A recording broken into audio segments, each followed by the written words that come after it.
할렐루야. 예수 그리스도 이름으로 하나님 말씀 증거하겠습니다. 우리 다 같이 성경 말씀 에베소서 1장 15절에서 19절까지 말씀을 다 같이 찾겠습니다.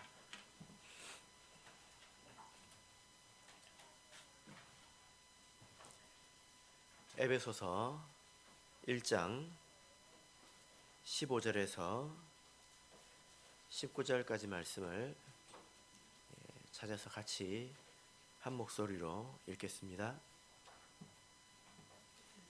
15절 시작. 이를 인하여 주 예수 안에서 너희 믿음과 모든 성도를 향한 사랑을 나도 듣고 너희를 인하여 감사하기를 마지 아니하고 내가 기도할 때에 너희를 말하노라. 우리 주 예수 그리스도의 하나님 영광의 아버지께서 지혜와 계시의 정신을 너희에게 주사 하나님을 알게 하시고 너희 마음 눈을 밝히사 그의 부르심의 소망이 무엇이며 성도 안에서 그 기업의 영광의 풍성이 무엇이며 그의 힘의 강력으로 역사심을 따라 믿는 우리에게 베푸신 능력의 지극히 크심이 어떤 것을 너희로 알게 하시기를 구하노라. 아멘. 네, 오늘 이 시간은 영광의 아버지께 구하노라 라는 제목으로 하나님 말씀을 증거하겠습니다. 인내는 쓰지만 그 열매는 달다, 이런 속담이 있습니다. 정말로 그렇죠? 우리가 그 집에서 꿀을 먹습니다. 근데 그 꿀은 누가 만들어 오는 것입니까? 벌이 만들어 오죠. 우리가 그 입에 아주 달고 단 그 꿀 한 숟가락을 얻기 위해서 꿀이 꿀이 아니라 벌이 꽃에 몇 번을 다녀와야 될까요? 누가 친절하게 이런 계산을 했더라고요. 꿀벌이 그 꽃에 4,200번을 왕복해야 합니다. 4,200번을 왕복한 그 꿀을 우리는 한 입에 쏙 넣죠. 그러면 그 열매가 굉장히 답니다. 미켈란젤로라는 사람이 최후의 만찬이라는 그림을 그려서 아주 많은 사람들이 감상을 하고 또 그 본인도 그것으로 인해서 이제 명성을 얻었죠. 근데 이것이 하루아침에 그려진 게 아니라 무려 8년 동안 2,000번의 스케치 끝에 이 밑그림만 2,000번을 그렸다는 것입니다. 8년 동안 그 끝에 탄생했다라는 이야기가 있습니다. 그리고 우리가 보는 영어 사전 중에 웹스터라는 사전이 있는데 웹스터라는 사람이 이 사전을 만들기 위해서 36년 동안 밤낮을 작업을 해서 이 사전을 이렇게 만들었다라고 합니다. 여러분, 말이 쉽지 얼마나 힘들었을까요? 네. 그래서 이제 우리가 그 열매를 누리고 있는 것 아니겠습니까? 인내는 쓰지만 그 열매는 답니다. 달고 단 열매를 맺으려면 우리가 반드시 인내의 과정을 거쳐야 된다라는 거죠. 신앙 안에서도 마찬가지입니다. 우리가 이런 생각을 할 수 있어야 합니다. 내가 인내로 열매를 맺어서 하나님께 열매를 드려야 되겠다. 이런 생각을 할 수 있어야 합니다. 가만히 있어서 아무것도 되는 게 없지요. 그리고 쉽게 할 수 있는 일 가운데 의미 있는 일들은 사실 별로 없다라는 것입니다. 하나님께서 우리에게 은혜를 베푸셨기 때문에 그 은혜 받은 자의 마땅한 마음은 내가 이렇게 인내해서 하나님께 기쁨의 열매를 드려야 되겠다. 이것이 너무나도 당연한 말이죠. 여러분께서는 이 열매를 하나님께 드리고 계십니까? 오늘 이 본문의 말씀을 통해서 에베소 교회 성도들은 어떤 열매를 맺었는지, 그것으로 인해서 바울이 어떻게 감사하고 있는지, 또 그들을 위해서 어떻게 기도하고 있는지 우리가 살펴보겠습니다. 그래서 우리가 이제 인내를 통해서 열매를 맺어야 된다고 할 때 이 말씀을 기준으로 생각을 해야 되겠죠. 본문의 말씀 15절 16절을 다시 읽겠습니다. 15절 16절 읽겠습니다. 시작. 이를 인하여 주 예수 안에서 너희 믿음과 모든 성도를 향한 사랑을 나도 듣고 너희를 인하여 감사하기를 마지 아니하고 내가 기도할 때에 너희를 말하노라. 예. 지금 바울 사도가 16절을 보면 너희를 인하여 감사하기를 마지 아니하고, 이 말의 뜻이 뭐냐면 내가 너희들을 인해서 감사를 멈출 수가 없다. 마음속에서 감사가 막 솟아나는 것입니다. 그것을 멈출 수가 없다는 거예요.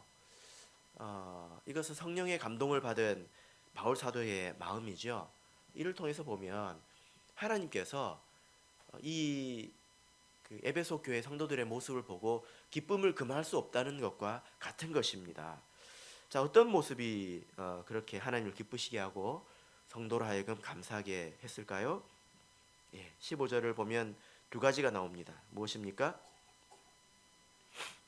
주 예수 안에서 너희의 믿음과, 이것은 에베소 교회 성도들의 믿음이 주 예수 안에 있다는 것입니다. 그리고 두 번째는 모든 성도를 향한 사랑을, 이렇게 말하고 있습니다. 두 가지죠. 무엇입니까? 믿음과 사랑입니다. 우리가 하나씩 좀 살펴볼 텐데요. 이 에베소 교회 성도들의 믿음, 그냥 우리가 생각할 때 믿음이 좋다, 이러면 무슨 말입니까? 성경을 보면요, 이게 믿음이라는 것도 아주 다양합니다. 어떤 믿음은 큰 믿음이 있고요, 어떤 믿음은 작은 믿음이 있다고 했습니다. 예수님께서 내 믿음이 크도다 했습니다. 여러분, 믿음이 큰 거는 도대체 믿음이 어떻다 하는 것입니까? 믿음이 작다고 했습니다. 그리고 성경을 보면 믿음이 강하다고 했습니다. 그리고 어떤 곳은 믿음이 약하다고 했습니다. 그리고 어떤 것은 믿음이 순수하다고 했고요, 어떤 곳은 믿음에 불순물이 섞였다, 이렇게 말씀을 하신 적도 있습니다. 믿음이라는 것도 그 말씀을 쭉 우리가 읽어보면 여기서 말하는 이 사람의 믿음은 어떤 것인가 구체적으로 사실 다 가르쳐주고 있습니다. 오늘 이 말씀도 마찬가지인데요. 바울 사도가 에베소 교회 성도들의 믿음에 대해서 야, 너희들 믿음의 소식을 내가 들었다, 이렇게 이야기할 때에 그 사람들은 봉사를 열심히 했을까요? 전도를 열심히 했을까요? 이게 무슨 믿음입니까? 이에 대해서 바울 사도가 주 예수 안에서라고 말하고 있습니다. 원문을 보면 주 예수 안에 있는 믿음이라는 거예요. 이 말의 뜻이 뭐냐면 이것은 믿음의 내용을 말하는 것입니다. 믿음이 여러 가지 의미가 있지만 그 중에서 가장 중요한 것은 우리가 믿는 바가 성경의 내용과 일치하는 것이 가장 중요하다는 거예요. 여러분, 우리 성도님들께서 생각하실 때에 저기 카톨릭에서 하나님을 믿고 있는 사람들은 순수하지 않다고 생각하십니까? 그 사람들은 다 거짓됩니까? 아니에요. 그들 중에도 정말 순수하게 믿고 있는 사람이 있습니다. 그리고 불교에서 나름대로 신앙을 가지고 생활하는 사람들은 그들의 믿음이 연약합니까? 아닙니다. 그러니까 그들의 믿음도 강하기도 하고 순수하기도 하더라는 거예요. 근데 가장 중요한 것이 잘못됐죠. 뭐가 문제입니까? 그들이 믿는 바, 그 내용이 무엇이냐, 이것이 잘못됐다라는 것입니다. 바울 사도가 칭찬하고 있는 바는 그들의 믿음이 크다, 강하다, 그것이 아니라 그들의 믿음이 여전히 주 예수 안에 있다라는 것입니다. 이제 예수님께서 전해주신 그 복음을 넘어서지 않았다라는 이야기죠. 어떤 사람은 자기가 나름대로 열심히 믿는다고 하지만 그 믿음의 내용을 보면 도대체 어디서 그 믿음이 왔는지 모르겠습니다. 자기 마음대로 믿는 거예요. 그리고 때로는 거짓에 속아서 거짓을 믿기도 합니다. 그것은 주 예수 안에 있는 믿음이 아니죠. 아무리 순수한 마음으로 믿는다고 할지라도, 아무리 강한 믿음을 가지고 있다 하더라도 그것은 의미가 없습니다. 그래서 이것을 잘 알아야 돼요. 누구는 믿음의 내용을 이야기하고 있는데 내가 이렇게 순수하게 믿고 있는데 잘못됐다는 말이냐? 이렇게 이야기하는 것은 이렇게 초점이 잘못된 거죠. 예. 순수한 믿음은 세상에도 있습니다. 그러나 그 믿음이 내용이 잘못됐기 때문에 문제가 있는 거죠. 사실 이 문제에 대해서는 바울 사도가 이미 에베소 교회 성도들에게 경고한 바가 있는데요. 사도행전 20장을 보겠습니다. 사도행전 20장 17절을 보겠습니다.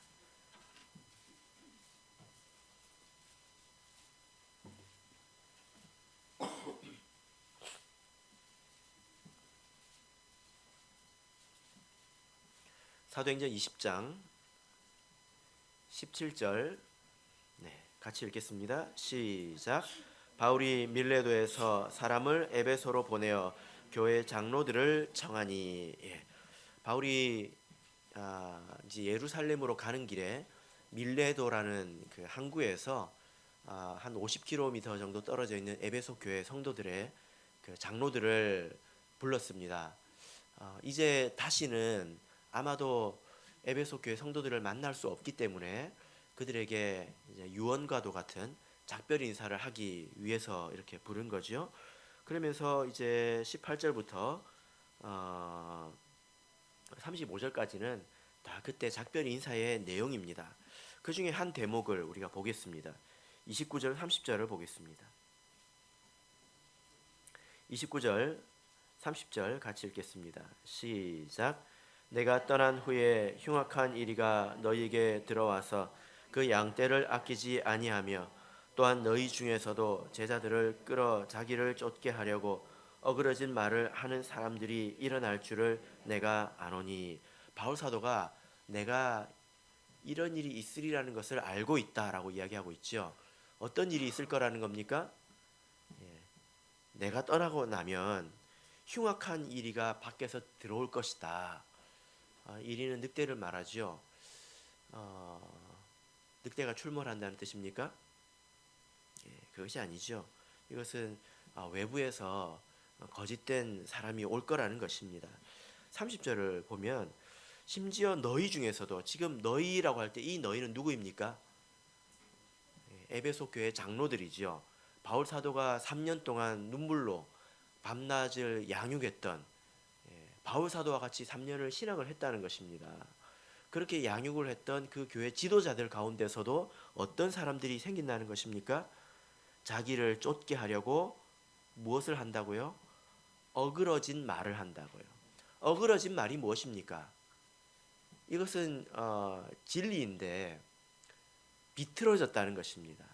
자기를 쫓게 하려고, 성도들로 하여금 자기를 따르게 하려고 진리를 변질시켜서 사람들에게 전하는 자들이 있을 거라는 겁니다.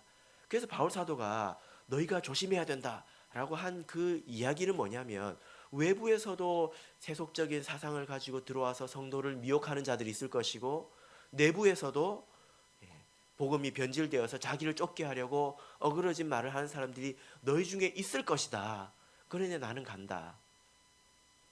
이렇게 경고를 하고 있지요. 얼마나 걱정이 되었겠습니까? 에베소 교회에 이런 일들이 있었을까요? 정말로? 요한계시록 2장을 보겠습니다.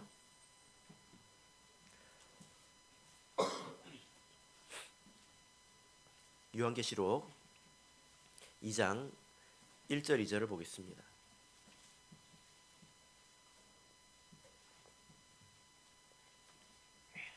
네. 1절 2절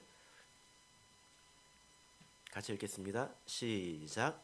에베소 교회의 사자에게 편지하기를, 오른손에 7뼈를 붙잡고 7 금촛대 사이에 다니시는 이가 가라사대, 내가 내 행위와 수고와 내 인내를 알고 또 악한 자들을 용납지 아니한 것과 자칭 사도라 하되 아닌 자들을 시험하여 그 거짓된 것을 내가 드러낸 것과.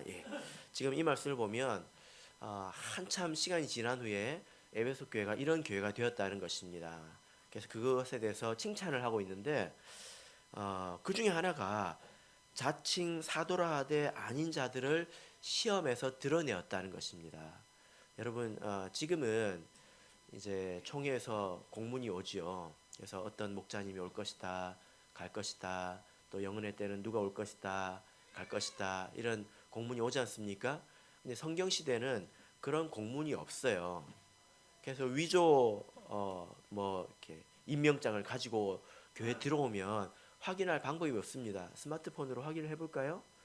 아니면 저기 몇천 킬로미터 떨어져 있는데 가가지고 확인해서 올까요? 이미 늦었지요. 예. 분별할 수 있는 방법은 한 가지밖에 없습니다. 뭘까요? 그 사람이 전하는 말을 듣고 참인지 거짓인지 판단하는 것입니다. 그래서 여기 보면 에베소 교회에 자칭 사도라 하되 거짓된 자들이 거짓된 것을 전하는데 그건 시험에서 에베소 교회가 그걸 드러내어서 쫓아냈다는 것입니다. 자기 믿음을 변질시키지 않고 그것을 지켰다라는 거죠. 이것이 바로 바울 사도가 듣고 기뻐한 것입니다. 바울 사도가 이렇게 염려했었는데 저기 로마에 가서 감옥에 갇혀서 소식을 들어보니 에베소 교회에 내가 염려했던 그 사람이 아니나 다를까 어그러진 말을 했는데 교회에서 그 사람을 잘라내버렸고 외부에서 거짓된 사람들이 들어왔는데 그를 잘라내버렸고 그 소식을 들으니까 바울 사도가 너무 감사한 거예요. 너무 기쁜 것입니다. 바울 사도가 지금 이렇게 너희의 믿음이 주 안에 있다는 것을 듣고 내가 얼마나 기쁜지 모르겠다 이렇게 말하고 있는 것입니다. 여러분 이것이 항상 있는 일은 아니에요. 갈라디아서 1장을 볼까요?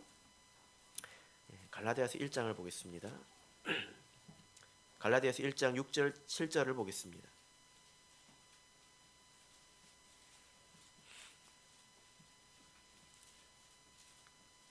갈라디아서 1장 6절 7절 이곳은 이 말씀은 갈라디아 지역에 있는 교회에 쓴 편지지요. 6절 7절 읽겠습니다. 시작. 그리스도의 은혜로 너희를 부르신 이를 이같이 속히 떠나 다른 복음 쫓는 것을 내가 이상히 여기노라. 다른 복음은 없나니 다만 어떤 사람들이 너희를 요란케 하여 그리스도의 복음을 변하려 함이라. 예. 여기 이 말씀을 보니까 바울 사도가 갈라디아 지역에 복음을 전했는데 갈라디아 지역에 첫 번째로 복음을 전했습니다. 그리고 두 번째 가기도 전에 첫 번째 편지를 쓰기도 전에 그 교회의 복음이 어떻게 됐다는 것입니까? 어그러졌다는 것입니다. 그래서 갈라디아 지역에 가서 바울 사도가 그들을 직접 대면해서 그들을 가르쳤고 그들에게 복음을 전했는데 이 사람들이 이렇게 빨리 변질될 줄은 상상도 못했다는 거예요. 얼마나 마음이 아프겠습니까? 그래서 이제 8절 9절 보면 다른 복음을 전하면 저주를 받을지어다 이렇게 격한 말을 이렇게 쏟아내고 있지 않습니까? 여러분 이런 것입니다. 성경 안에 어떤 시대이든지 하나님의 나라에는 거짓이 침투하게 됩니다. 구약 시대에도 그랬고요, 사도 시대에도 그랬고, 그리고 지금 말세에도 마찬가지입니다. 이것을 성경에서는 온역이라고 합니다. 온역이 무엇입니까? 전염병이죠. 전염병입니다. 이것이 전염병에 걸리면 사람이 바로 죽지는 않지만 서서히 병들어하게 되고 결국 다른 사람들에게 병을 전파하고 같이 죽는 것처럼 이 비진리 그리고 잘못된 복음은 온역처럼 사람들을 점점 병들게 해서 결국 공멸하게 되는 것입니다. 그런 가운데서 에베소 교회 성도들은 자기의 믿음을 주 안에서 여전히 보존하고 있다는 것이 정말 기쁜 일이지 않겠습니까? 이와 같이 오늘 우리도 이것에 힘을 써야 합니다. 무엇에 힘을 써야 되겠습니까? 바울 사도가 갈라디아에 가가지고 열심히 복음을 전했는데 헛수고가 되어버리지 않습니까? 그런 것처럼 하나님께서 오늘 우리 성도들에게 베푸신 은혜가 헛것이 되지 않으려면 우리가 말씀을 배우는데 힘써야 합니다. 진리 가운데 자기를 지키는데 힘써야 하는 것입니다. 이것이 하나님께서 기뻐하는 거죠. 또 한 가지의 열매가 무엇입니까? 에베소서 1장 15절을 보면 모든 성도를 향한 사랑이다 이렇게 말을 하고 있지 않습니까? 자, 갈라디아서 5장 6절을 보겠습니다. 갈라디아서를 폈으니까 갈라디아서 5장 6절을 보겠습니다.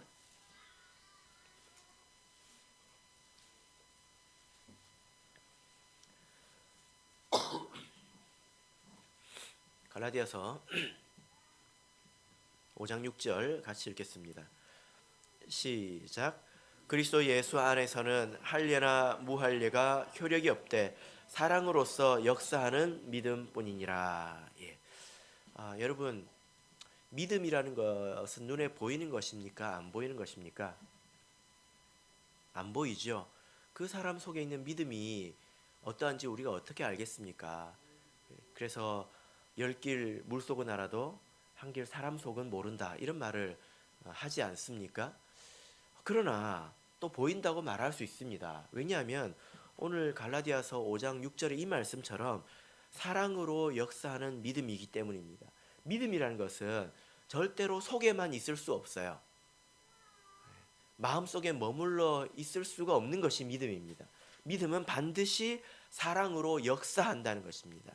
사랑의 일로 드러나는 것이라는 거예요. 그러면 성도를 사랑하는 사랑이 드러나지 않으면 그 사람에게는 믿음이 있는 것일까요? 없는 것일까요?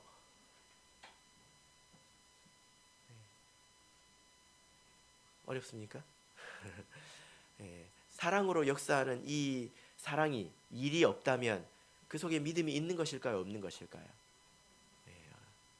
그리고 사랑이 없는 걸 떠나서 미워한다. 그 속에 믿음이 있는 것일까요? 없는 것일까요? 없는 것입니다. 요한일서 4장을 보겠습니다. 요한일서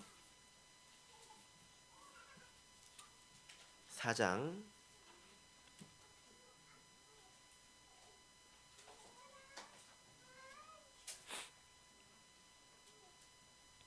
20절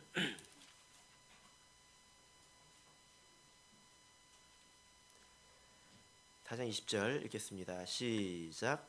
누구든지 하나님을 사랑하노라 하고 그 형제를 미워하면 이는 거짓말하는 자니 보는 바 그 형제를 사랑치 아니하는 자가 보지 못하는 바 하나님을 사랑할 수 없느니라.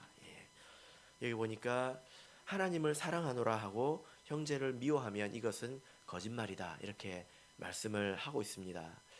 그래서 우리가 참된 믿음을 가져보면 사랑하게 되어 있습니다. 여러분, 무엇이 형제를 사랑하는 것입니까? 형제를 사랑하는 것이 무엇입니까? 어떻게 하는 것이 사랑하는 것입니까? 예수님께서 이렇게 말씀하셨습니다. 자기 형제를 위해서 목숨을 내어놓으면 이것보다 큰 사랑이 없다 이렇게 말씀을 하셨지요. 형제를 사랑하는 것은 자기 목숨을 내어놓는 것입니다. 이 말씀 뜻이 무엇이냐면요, 각 사람에게 자기 욕구가 있습니다. 자기가 원하는 바가 있지요. 자기가 원하는 바대로 살지 않으면 사실은 나라는 사람이 없는 것입니다. 자기를 죽인 것이지요. 그래서 그리스도 예수의 사람은 자기 정과 욕심을 십자가에 못 박았다 이렇게 말하고 있지 않습니까? 그런데 사랑이라는 것은 다른 사람의 유익을 위해서 자기의 소원, 자기의 그 원하는 바를 죽이는 것을 말합니다. 이해되십니까? 다른 사람을 위해서 자기가 하고 싶은 것을 하지 않는 것, 그리고 다른 사람을 위해서 자기가 하고 싶은 것을 하지 않고 그 사람을 위해서 일하는 것입니다. 그 사람을 섬기는 거지요. 그것이 때로는 용서로 나타나기도 하고 때로는 기도로 나타나기도 하고 또 수고에 땀을 흘리는 것으로 나타나기도 하는 것입니다. 자기를 죽이는 거지요. 이것은 너무나 당연한 것입니다. 믿음이 있는 사람은 다른 사람을 사랑하게 되어 있습니다. 그런데 오늘 특별히 이 본문에서 에베소 교회 성도들이 바울 사도가 정말 감동받을 만한 그 사랑은 어떤 사랑이었을까요? 모든 사람을 사랑했다 이렇게 말하고 있지 않습니까? 그죠? 모든 사람에 대한 사랑을 내가 들었다. 이 사랑이 구체적으로 어떤 사랑인지 생각해 봐야 합니다. 모든 성도를 사랑했다의 반대말이 무슨 말일까요? 모든 성도를 사랑하지 않았다 이것일까요? 아닙니다. 모든 성도를 사랑했다의 반대말은 끼리끼리 사랑했다는 것입니다. 사랑하지 않았다가 아니라 나하고 잘 맞는 사람, 나하고 비슷한 사람, 나하고 통하는 사람하고 끼리끼리 즐겁게 보냈다 이거죠. 왜냐하면 이 에베소 교회 성도는 에베소 교회는 그 구성이 참 묘하게 되어 있습니다. 세상에 있었더라면 절대로 같이 있지 않을 사람들과 같이 신앙생활을 했었습니다. 이게 지금 현대를 살아가고 있는 우리 사람들은 좀 이해하기 어려울 수도 있는데 한번 이해해 보려고 해보세요. 그때 에베소 교회 성도들은 유대인과 이방인이 같이 있었습니다. 유대인은 이방인을 바라볼 때 개처럼 바라봤고요. 그리고 지옥의 땔감 정도로 바라봤습니다. 근데 같이 있었어요. 같이 밥을 먹어야 합니다. 유대인들은 이방인과 원래 상종을 하지 않지 않습니까? 그뿐만이 아니라 그 시대에는 노예 제도가 아직 있었을 때입니다. 세상에서 노예의 별명이 뭐냐면 말할 줄 아는 짐승이었습니다. 그 당시에 그 정도로 천대받았습니다. 짐승이에요. 노예는 사람이 아니에요. 짐승이에요. 근데 짐승보다 나은 게 무엇입니까? 말할 줄 안다는 거예요. 말귀를 알아듣는다는 것입니다. 근데 그 노예와 또 주인들, 자유자들이 이제 집에 가면 상하관계가 분명한데 교회 오면 형제가 되는 거예요. 말도 편하게 하겠죠?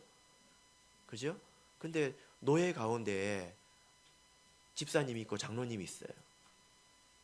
그러면 그분의 안수를 받아야 될 것 아닙니까?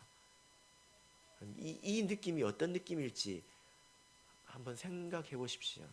세상 같았으면 절대로 만나지도 않고 절대로 같이 하지 않고 그런 일이 없습니다. 그런데 믿음 안에서 한 울타리에 담겼습니다. 그러면 이 갈등이 생길 만한 일들이 얼마나 많겠습니까? 저것이 종 따위가 지금 나한테 두고 보자. 그러지 않겠습니까? 그 유대인들이 그 교회 안에서 성경도 모르는 것들이 까불고 있네. 그러지 않겠습니까? 갈등이 일어날 만한 일들이 얼마나 많겠어요. 이 느낌을 굳이 한번 표현을 해보자면 여러분 평생 먹어보지 않은 음식이 있으신가요? 평생 먹어보지 않은 뭐 고기, 예를 들어 뭐 개고기. 지나자매 개고기 좋아하십니까? 먹어본 적 있습니까? 없죠. 잘 됐습니다. 근데 안식일에 내가 예수님을 믿고 이제 구원받았다 하고 안식일에 왔는데 매주 안식일 애찬이 개고기예요. 먹어야 돼요. 안 먹으면 안 돼요. 먹고 나서 성찬을 하거든요. 그 이질감, 그걸 극복해야 됩니다. 그런 느낌이에요. 그러니까 바울 사도가 복음 안에서 모든 것이 하나여야 되지 않습니까? 하나로 한 바구니에 담아놨는데 실제로 살아가면서 부딪히는 일들이 얼마나 많겠어요. 그런데 들려오는 소식을 들으니 유대인과 이방인 사이에 화목이 있다는 거예요. 유대인은 잘난 체하지 않고 이방인은 힘쓰지 않고 종과 자유자 간에 이렇게 서로 통한다는 것입니다. 바울 사도 이것을 들었을 때 기뻤다는 것입니다. 이것을 여러분 교회는 이런 곳입니다. 사회적으로 아주 다양한 계층들이 모여 있죠. 아마 세상이라면 절대로 만나지 않을 그런 사람들도 여기 있을 수 있습니다. 제가 군대 가니까 그렇더라고요. 군대도 강제로 이렇게 모인 곳이지 않습니까? 그러니까 제가 이렇게 만나보기 힘든 사람도 거기에서 이렇게 만난 적이 있고요. 그리고 정말 요즘 같은 시대에 만나보기 있는 힘들 정도로 밑바닥에서 사는 사람도 같은 이제 내무실에서 이렇게 살았습니다. 근데 어떻게 합니까? 거기서 살아야죠. 그러나 교회도 이제 그런 면에서 마찬가지죠. 복음 안에서 우리가 담겼습니다. 부자도 있고 가난한 사람도 있습니다. 많이 배운 사람도 있고 많이 못 배운 사람도 있지요. 또 경상도 사투리 쓰는 사람도 있고 전라도 사투리 쓰는 사람도 있고 충청도 사투리 쓰는 사람도 있지 않습니까? 나이도 차이가 나고 사실 인간적으로 따져보면 아주 다른 곳이 바로 이 교회입니다. 이런 교회에서 여러분 우리가 조심해야 될 게 끼리끼리 사랑하는 거예요. 내가 사랑하는 사람 선엇과 죽기 살기로 사랑하고 교회는 사랑이 넘쳐 내가 사랑을 충분히 베풀었다 이렇게 생각하면 하나님께서 기뻐하실까요? 아닙니다. 끼리끼리 사랑은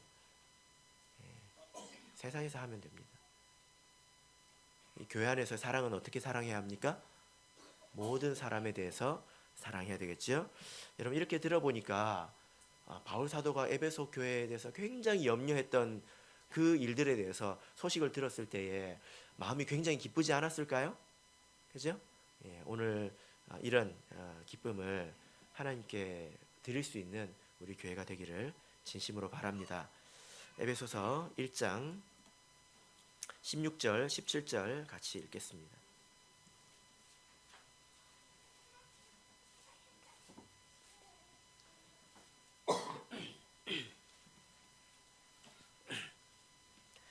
(16절) (17절) 같이 읽겠습니다. 시작. 너희를 인하여 감사하기를 마지 아니하고 내가 기도할 때에 너희를 말하노라.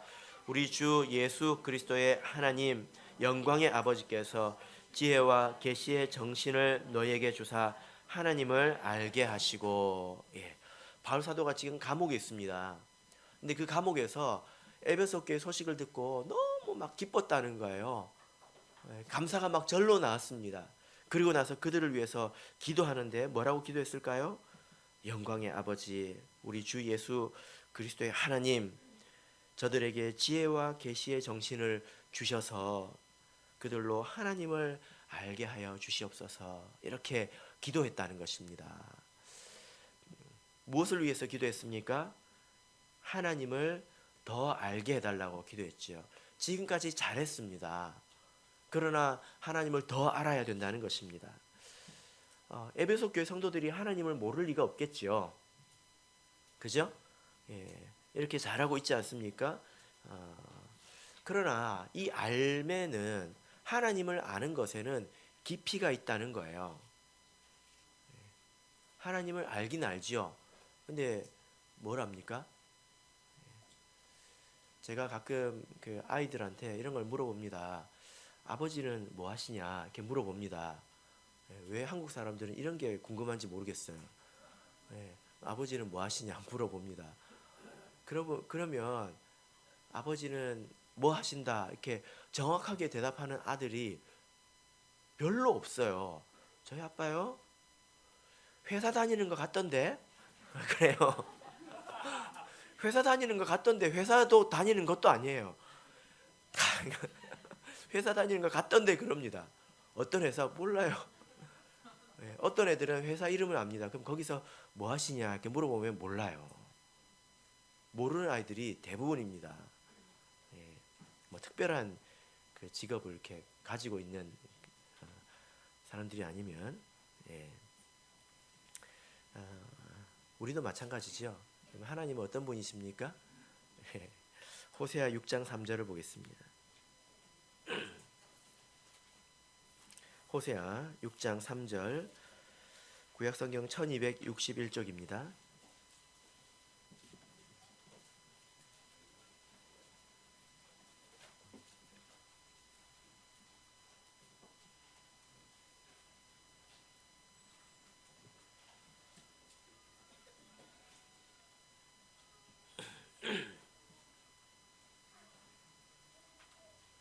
호세아서 6장 3절 같이 읽겠습니다. 시작. 그러므로 우리가 여호와를 알자 힘써 여호와를 알자 그의 나오시면 새벽빛같이 일정하니 비와 같이 땅을 적시는 늦은 비와 같이 우리에게 임하시리라 하리라. 지금 이스라엘 백성의 선지자 하나님의 그 백성 그들의 선지자가 하나님의 백성에게 하는 말이 우리가 여호와를 알자, 힘써 여호와를 알자 이렇게 말하고 있습니다. 이스라엘 백성이 하나님을 몰라서 이런 말을 하는 게 아니겠지요. 하나님에 대해서 더 깊이 알아야 된다는 것입니다. 예, 알면은 깊이가 있습니다. 무엇이 있다고요? 깊이가 있다고요. 알아도 안 것이 아닐 수 있습니다. 그런데 여기서 그의 나오심은 새벽빛같이 일정하니 이렇게 말하고 있어요. 이 말씀의 뜻이 무엇일까요?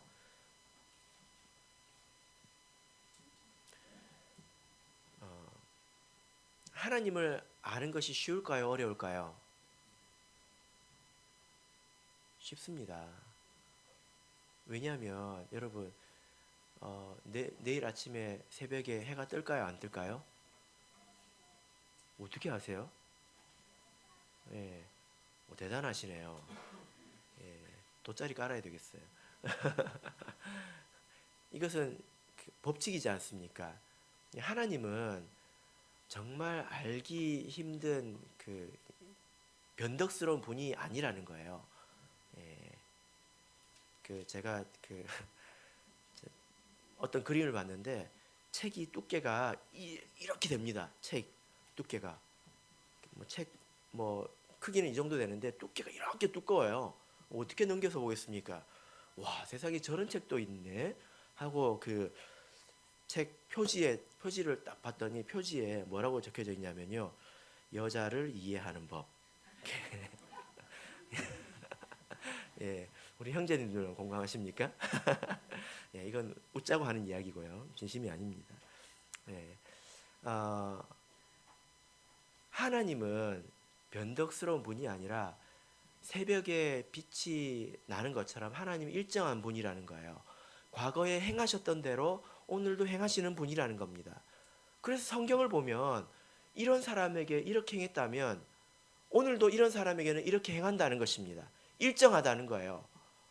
그런데 하나님을 알기 위해서 성경을 보고 역사를 보면 알 수 있는데 하나님이 무엇을 좋아하고 무엇을 싫어하는지 알 수 있는데 힘을 쓰지 않는 것에 대해서 책망하고 있는 그런 말씀이죠.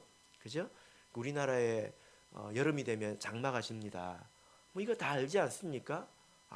이쯤 되면 이제 비가 많이 오니까 준비를 좀 해야 되는구나. 알지 않습니까? 하나님도 그런 분이라는 거예요. 되게 알기가 힘든 분이 아니라는 것입니다. 그래서 우리가 성경을 읽어야 되죠. 성경을 알아야 합니다. 이것을 모르면 어떻게 됩니까? 하나님을 모르면 어떻게 됩니까?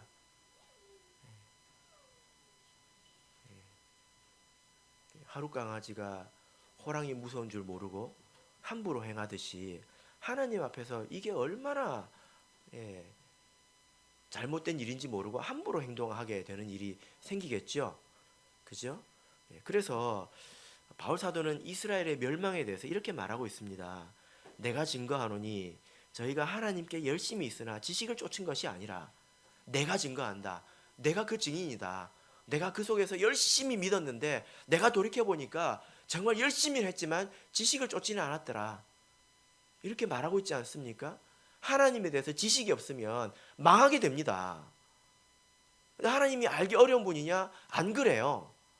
하나님은 새벽빛이 나는 것처럼 일정한 분입니다. 하나님은 어제나 오늘이나 동일하신 분이십니다. 그래서 성경을 읽고 배워야 합니다. 우리가 이렇게 말씀을 배울 때에 제가 어떻게 말씀을 배우는 게 좋을까 이런 생각을 해본 적이 있는데요. 뭐 사람들마다 좀 다르겠지만 제가 생각할 때 설교를 한 번 들은 것은 들은 게 아닌 것 같아요.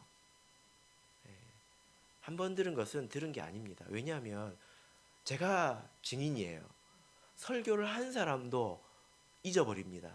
이 설교를 내가 했을까? 잊어버립니다. 옛날에 이런 일이 있었습니다. 이렇게 설교를 어느 교회에서 했는데요.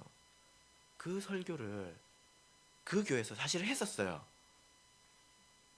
근데 설교 듣는 사람도 모르고 설교하는 사람도 모르고 아무 문제 없이 넘어갔습니다. 아멘이죠. 이게 무슨 일입니까, 여러분? 예, 아무 문제 없이 넘어갔습니다. 무슨 일입니까? 설교하는 사람도 얼마나 준비를 해서 이 말씀을 얼마나 많이 읽고 준비를 하겠습니까? 그런데 설교를 한 사람도 이 본문을 읽을 때 그때 이 내용이 뭐였지? 잘 생각이 나지 않는데 듣는 사람 오죽하겠냐 이 말이에요. 그래서 설교를 한 번 들은 것은 들은 게 아닐 수 있습니다. 그래서 어떻게 해야 될까요? 들은 것을 또 듣고 또 듣고 해야 되겠지요. 요즘에는 그런 방법이 다 있지요. 가끔 우리 진아하고 수영이가 천안교에서 설교를 먼저 듣고 올 때가 있습니다. 어쩌다가 그러면 제가 속으로 어떻게 생각할까요? 예, 은혜가 넘치겠구나. 예, 정말입니다. 그지, 진아야. 예, 예. 왜냐하면 두 번 듣고 세 번 듣고 하면 사실 더 은혜가 있습니다. 더 깊이 깨달아집니다. 그렇게 실천해 보십시오. 자, 그런데 이 중요한 것이 하나 있는데 이렇게 배우기 전에 해야 될 것이 있습니다. 그게 뭘까요? 기도하는 거예요. 기도하는 것입니다. 자, 오늘 이 에베소서 말씀을 보면 에베소서 1장을 보면요. 바울 사도가 지금 하나님께 구하고 있지 않습니까? 바울 사도만큼 열심히 가르친 사람이 누가 있습니까? 근데 바울 사도가 가르친 것으로 끝나는 게 아니라 그들을 위해서 기도하고 있습니다. 뭐라고 기도하고 있습니까?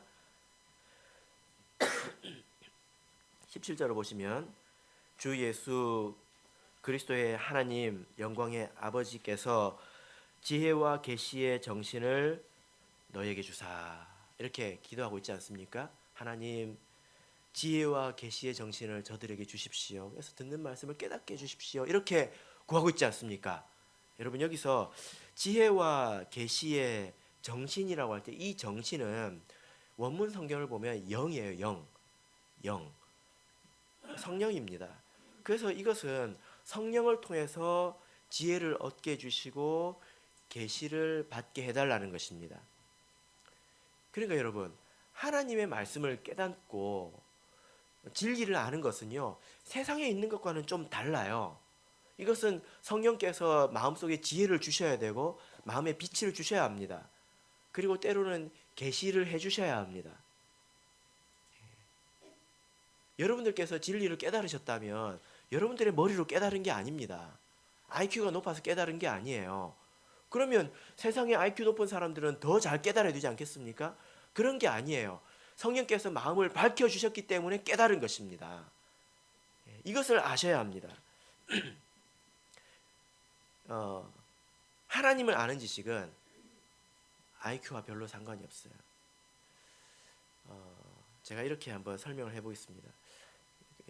오늘 이 자리에서 IQ가 제일 높은 분이 누구일까요? 그분께 좀 문제를 내보겠습니다. 진표? 네, 진표. 네, IQ가 제일 높지요. 이 문제를 맞추면 바로 천국으로 보내드리도록 하겠습니다. 네. 자, 문제 잘 들으세요. 잘 들어야 돼요. 저의 오른쪽 주머니에는 뭐가 들어있을까요? 손수건. 이게 틀리면 지옥 가야 돼. 맞추면 천국인데.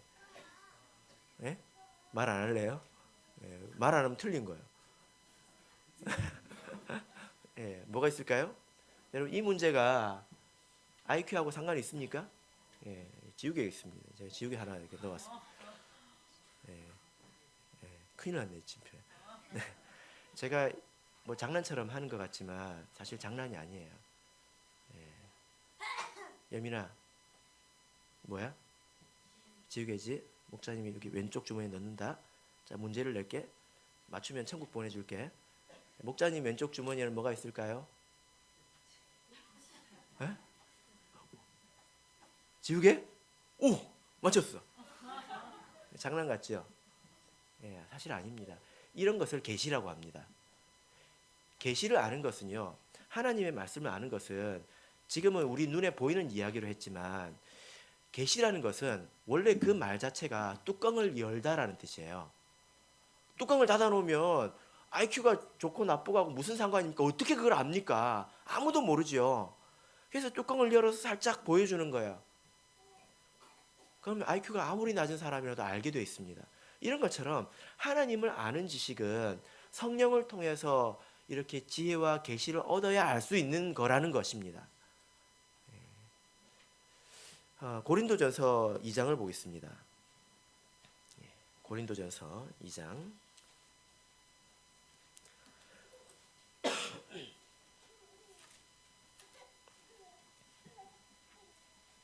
6절부터 10절까지 읽겠습니다.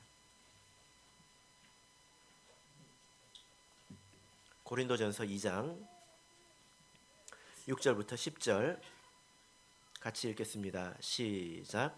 그러나 우리가 온전한 자들 중에서 지혜를 말하노니 이는 이 세상의 지혜가 아니요 또 이 세상에 없어질 관원의 지혜도 아니요 오직 비밀한 가운데 있는 하나님의 지혜를 말하는 것이니 곧 감추었던 것인데 하나님이 우리의 영광을 위하사 만세전에 미리 정하신 것이라.